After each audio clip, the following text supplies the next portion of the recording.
Hey guys, I am back for another installment of 180 Does. Today I'm going into Kroger, one of my favorite places for food, and I'm going to be picking up some stuff for supper tonight and possibly lunch tomorrow. So check back in. Guys, I wanted to show you the difference between reduced mushrooms and regular price mushrooms. Um, in my opinion, just spend the extra couple of bucks and get the freshest ones you can. If you're going with store-bought mushrooms, just spend the money. All right, I am headed back home to get everything cut up. I've got some squash, onions, and mushrooms. I've got either a smoked sausage or a kielbasa or something that I'm going to be cooking up tonight in electric skillet. So I'm going to check back in with that in just a few minutes.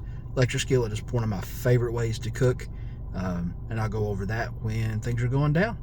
See ya. You guys, we're back at the house. We're going to get ready to set up our mise en place, which in cooking terms, that means everything in its place. So I'm going to be getting the onions, zucchini, and mushrooms ready to go in the electric skillet. So I'll show you some chopping, nothing too fancy, just simple techniques. And that's it. So we're going to get everything ready. That way, when we're ready to cook, everything is in its place. All right, so one thing I like to do is I like to take whatever grocery bag I got, tie it on the knob. That way I can throw all my trash in there.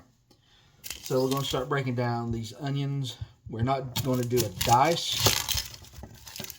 We'll just be doing a simple round, so it's nothing too fancy that goes on here.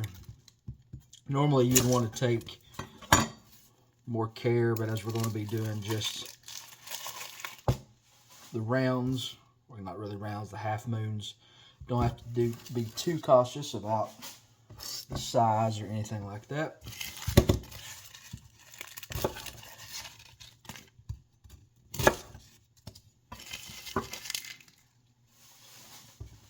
Sweat peel is just a lot easier than any other way. For me, I always try to buy more veggies than I think I'm going to need, because for some reason it always winds up seeming like I run out. So I try to buy more than I need.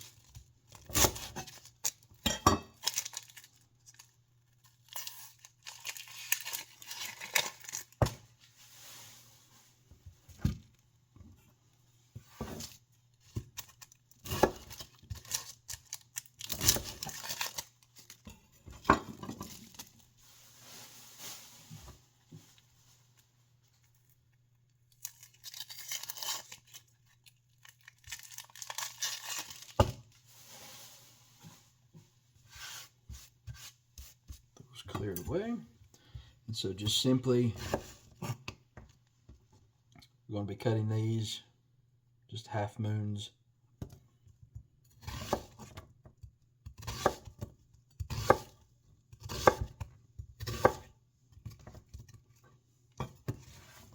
All right, I'm going to carry on with the rest of these, and we'll get back to you with the squash. All right, guys, we're back with cucumbers. This is the size that they had. So this is of a circumference where we'll be able to just do rounds and not have to worry too much about cutting each one into smaller sections. Because what we try to do is we try to cut things in such a way that they will cook at the same time.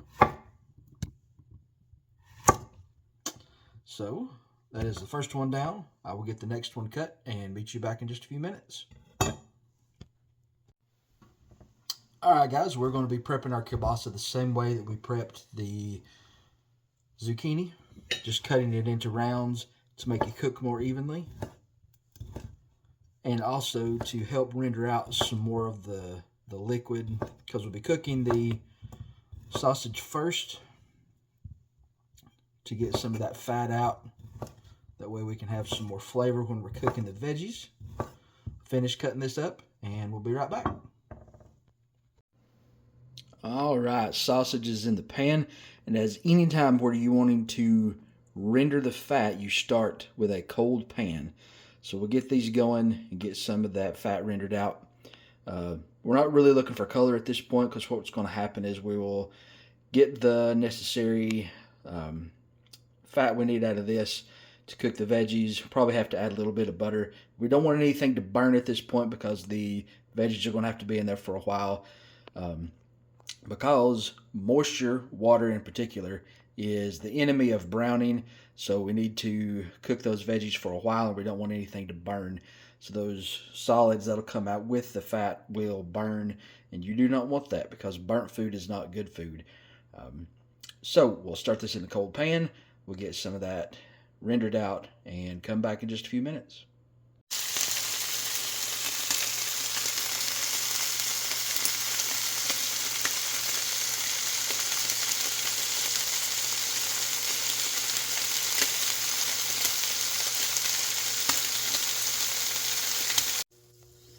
Oh, and in case you're wondering, never let somebody borrow your pan that doesn't deserve it. All right, we are back. It's time to put some onions in. So now I'll have to add some butter more than likely to get these things going.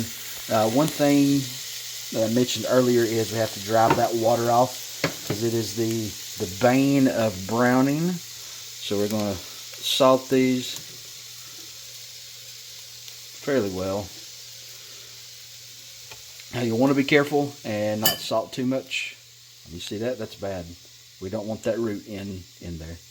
But anyway, so that is the onions started. I'll probably have to crank the heat here in just a second to dry that water off. Then we'll do the zucchini and mushrooms. All three of these are going to have a lot of water, so this is not a quick thing. You can do it all at one time if you wanted to. It's just going to take forever, and you're not going to get great result, in my opinion. But if you got the time, do it. So here we go. Alright, so we ran out of the fat that was rendered out, so I added in a little olive oil. The reason I went with olive oil instead of butter is because butter burns at a fairly low temperature, and olive oil does not. It's a little higher. So we'll get these in, salt these down, get some color. Then everything will go back in the pan together once we get all the mushrooms done too. Keep forgetting the mushrooms. Alright, so I will get these put in, colored up, and come back to you in just a minute. Alright, the desired color has been reached, and the desired tenderness. You don't want to overcook it, because you'll be cooking stuff together, putting everything back in to heat back up. So don't overcook it. Back with the mushrooms in just a moment. Mushrooms in. Salt to draw the moisture. Don't worry, it's not going to be too much salt.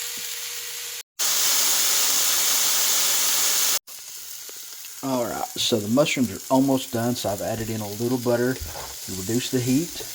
Those mushrooms just need some butter. There's some black pepper in this, so we're going to let that settle for a minute. Then we're going to put everything back in. You've got to be sure that you do not put too much oil or fat with this, because it will become a soupy, runny mess, and you don't want soupy vegetables unless you're making soup. So we'll let this go for just a few minutes, and then get everything back in, get it all warmed back up. Thinking about seasonings. I'm not sure what we're going to do yet, but we'll find out in just a few. Alright, now we got the whole family together. I think it looks amazing. So we're going to let everything heat back through. Got the temperature kind of medium-high, just to let it all soak up some heat. That way it's going to be the right temperature to eat it. In a few minutes I will plate it up and let you see what the finished results are. Alright guys, it is so nice here. It's in the mid-60s, upper 60s. So I decided to eat outside just to enjoy the time while I can. I forgot to tell you, I finished it off with some paprika, a little bit of Tony Chachere's, or however you say that. I'm sure somebody can correct me. But I want to get to eating that, and then we'll come back, close this out, and get it all sent up and edit it out and all that other wonderful fun stuff that takes so much time to do. But I'm gonna go enjoy this. All right, guys, the meal is done. It was great. Just really had a good time cooking for y'all, and hope you enjoyed it. So just like, comment, share, all that fun stuff that everybody says on YouTube videos. Put comments. All that stuff helps bump all the positive numbers for me, gets me in front of more people. And actually, negative comments do the same as positive comments. So if you don't like it, tell me. I don't care. But anyway, thanks for watching, and we'll see you next time on What Andy Does.